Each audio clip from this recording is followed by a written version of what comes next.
Hello po mga kuya at atings, welcome po sa aking YouTube channel. So ito po ay bagong YouTube channel. Actually naisip ko lang siya nung isang gabi bago ako matulog na gumawa ng YouTube channel. So ito po ay isang faceless channel. So boses lang po ang puhunan tsaka experience. So i-share ko lang po yung mga experience ko sa buhay na feeling ko napakaraming mga interesadong bagay na nangyari sa buhay ko na gusto ko na ikwento. Okay, so ang napili ko pong pangalan ng YouTube channel na to ay 8 minuto lang. So literally 8 minutes lang tayo. Kaya may timer po ako dyan. Nakaset na yung timer ko ng 8 minutes. Okay, so kung yung kwento ko ay mahaba at hindi kasya sa 8 minutes, so magkakaroon tayo ng part 2 or part 3. Especially sa pinakaunang kwento ko, which is dito sa video na to. Kung feeling nyo mag-enjoy kayo sa channel na to, sa mga totoong kwento ko, okay, kayo na rin po yung bahala kung feeling nyo maniniwala kayo or hindi. Pero yung mga ikukwento ko po ay nangyari sa buhay ko. Gusto ko lamang pong i-share. If ever na magugustuhan nyo itong pinakaunang video, like nyo lang po yung video na to and subscribe kayo sa channel ko. So, weekly po mag-upload ako ng bagong videos. So, sa pinakauna pong video na to, ang gusto ko pong ikwento sa inyo ay, Tuesday pa naman ngayon. Pero okay lang siguro. Anyway, so, ang gusto ko po ikwento sa inyo ngayon kasi mahilig ako sa mga kwentong katatakutan. Isa yan sa mga kwentong interesado ko. So, gaya nga po na nasabi ko kanina, dahil interesado ako sa mga nakakatakot na kwento na mga totoong pangyayari sa buhay. So, ang pinakauna kong ikukwento sa inyo sa pinakaunang video na to sa YouTube channel ko ay ang experience ko at ng family ko sa kapitbahay naming aswang. So, start ko na po yung timer para makapagkwento na ako. Yan. So, hindi po kami nakatira sa probinsya, sa city po kami nakatira. Actually, sa Las Piñas City po yun. So, originally from Pasig kami. Pero nag-move kami sa Las Piñas nung nag-grade 6 na ako. So, mga bata pa kami magkakapatid. Ganyan. So, nung lumipat kami sa subdivision na yun, hindi pa namin nakilala tong kapitbahay namin na to.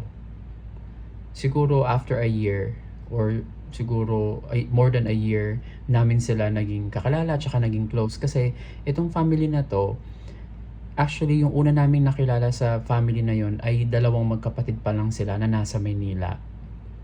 Tapos yung parents nila tsaka yung iba pa nilang kapatid nasa Samar. So yun ang naalala ko, sa Samar ang province nila. Pero ang nakilala namin at naabutan namin sa subdivision nung paglipat namin sa Las Piñas City ay yung dalawang magkapatid. So ang business nila dati ay sari-sari store. So naalala ko malakas talaga yung tindahan nila. Kaya kilala sila sa buong subdivision namin. Especially dun sa street namin. Ganyan. Kasi marami talaga silang tinda at malaki yung tindahan nila. Tsaka maganda yung store nila. Actually naging close yung family namin kasi naging friends sila ng family ko kasi nangungutang kami sa tindahan nila dati noong mga panahon na nag-aaral pa kami magkakapatid. So wala pa kami work noon. So nangungutang yung parents ko sa tindahan nila. So eventually naging close na rin, naging family friends ganyan. So fast forward, humina yung tindahan nila. Tapos, ang nangyari, dahil nakatira kami nun sa parang isa siyang compound na may malaking gate. Tapos pag bukas mo ng gate, isang apartment na tabi-tabi, 3 pinto. So yung pinakaunang pinto dun sa 3 apartment na yon, kami yung nangungupahan dun. So yung katabi namin na bakanting lote, na dating opisina pala siya ng parang welding company, ganun. Nagsara na yung welding company na yon. So parang naging empty lot na yung katabi namin. So meron kaming bintana sa side na yon na pag binuksan namin, syempre kita namin yung empty lot. So nung humina yung tindahan nilang magkapatid, ang nangyari, lumipat sila doon sa empty lot na yon. So yung empty lot na yon, pinatayuan ng bahay. na medyo maliit. So, bungalow lang siya na medyo maliit. So, dun sila lumipat, yung magkapatid na yon. So, hanggang sa, yung pagkakagawa kasi ng bahay nila dun, dahil hindi naman talaga siya originally dun nakatayo, yung bahay nila, kadikit ng pader namin. So, technically, yung bintana namin, kapag binuksan mo intentionally yun, makikita mo yung loob ng bahay nila. Okay? So, ganun yung naging setup noon. So, lumipat sila doon. So, nagiging magkapit-bahay kami. So, ang naalala ko nung time na yon, nagtayo pa rin sila ng tindahan doon. So, nagtitinda pa rin sila. Ayan. So, fast forward, dumating yung tatlo nilang kapatid at ang tatay nila from Samar. So, that means doon na sila nakatira. Magkakapit-bahay na kami. So, nung simulang dumating yung tatay nila sa area namin, doon na nagsimula yung sunod-sunod na pangyayari na bawat pinto ng bahay may mga nagkakasakit. As in talaga hindi talaga naputol yung mga sakit-sakit. Nagsimula sa bahay namin. Tapos pag may magaling na sa amin, yung kabilang bahay naman magkakasakit. So hindi na natapos yung ano doon, yung kamalasan doon sa area namin. Simula nung dumating yung tatay from Samar. So naalala ko, kinukulam daw ako dati kasi dinala ko nung dati sa manggagamot. Ang nakakatawa pa doon, ang nagdadala sa akin sa manggagamot dahil ang nakakakilala sa manggagamot ay yung isa doon sa mga magkakapatid. Ayan. So, kapag nagpapagamot ako, naalala ko every Tuesday and Friday, sinusumpong talaga ako. To the point na dahil nasa university ako noon, hindi ako nakakapasok ng Tuesday and Friday.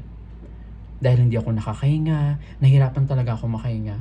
So, maraming Tuesday and Friday na absent ako sa university na bumaba yung grade ko sa economics. Hindi ko talaga siya makakalimutan. So, may mga time na pumapasok pa rin ako sa school minsan, pero nagdadala ako ng bawang, may parang, ano ba yun? Bala ng baril na walang laman bala. Yung empty shell, kasi daw pangontra daw yun eh. Ganyan. So parang sa klase, biglang di ako makakahinga, alam mo yun, parang ang weird. Pero sabi ko, kailangan ko tong labanan, ganun. So eventually, nawala siya, pero years yun bago nawala. So parang nag-rely na lang ako nun sa faith ko na hindi nila ako kaya. Kailangan kong lumaban, ganun. So eventually, nawala siya. Pero hindi lang ako sa family namin yung nagkaroon ng ganun. Yung kapatid ko ring bunso, may time na alala ko, ang taas ng lagnat niya nung time na yun. So yung bahay namin may second floor. So nung gabing inaapoy siya ng lagnat, nagulat kami kasi natatatakbo siya sa hagdan namin. Yung hagdan namin ay matarik. Nung tumatakbo siya, parang hindi niya iniintindi yung hakbang. Tapos parang naglalaro siya sa hagdan. Para siyang naglalaro lang sa hagdan, tumakbo sa baba ng bahay namin, binuksan yung freezer, kinuha yung bimpo. Pagkakuha ng bimpo, takbo ulit siya pataas ng bahay namin na parang wala lang, parang naglalaro siya. Tapos after nun, nagdeliryo siya. So ang ginawa namin, dahil sabi nga namin na kailangan nating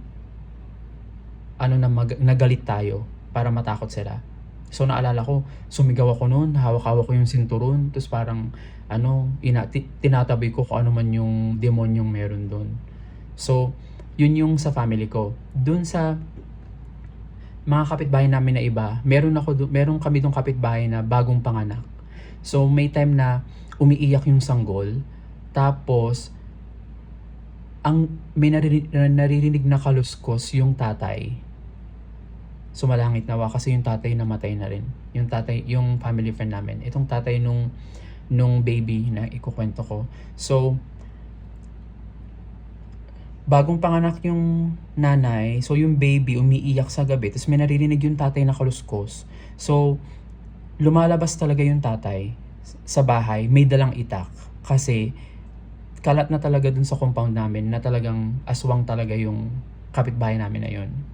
So anong nangyari, may time na lumabas yung tatay na may dalang itak, tapos may mga sagingan dun eh. Parang hindi malayo kasi merong sa bahay, loob ng compound namin may poso, may sagingan. Tapos paglabas ng tatay, may dalang itak. May nakita siyang tumakbo dun sa sagingan. Na talagang alam talaga namin na may aswang talaga dun sa compound namin. At yun yung tatay nung kapitbahay namin, nung family friend namin na nakilala namin nung lumipat kami dun sa subdivision na yun from Pasig City. Ayan po mga kuya at atings, nag-alarm na. So, yung karugtong ng kwento ko, abangan nyo po part 2. Mahaba-haba po itong kwento dahil napakarami talaga nangyari. So, wala po akong babanggitin pangalan sa kahit anong kwento ko sa channel na to. Kaya, wag po kayo mag-alala.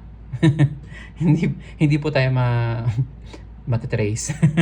But anyway, so, kung matrace man, totoo naman yung kwento ko na yun. So, gaya nga po na nasabi ko kanina, kayo na po ang bahalang humusga. Pero, yung kinukwento ko po sa inyo ay totoong nangyari sa buhay ko. So, tapos na po ang pinakaunang video na to sa YouTube channel ko. At maraming salamat po sa pakikinig. Kung nag-enjoy po kayo dito sa video na to, paki-like po ang aking video at i-share nyo na rin po. And subscribe na rin po kayo. Bye po!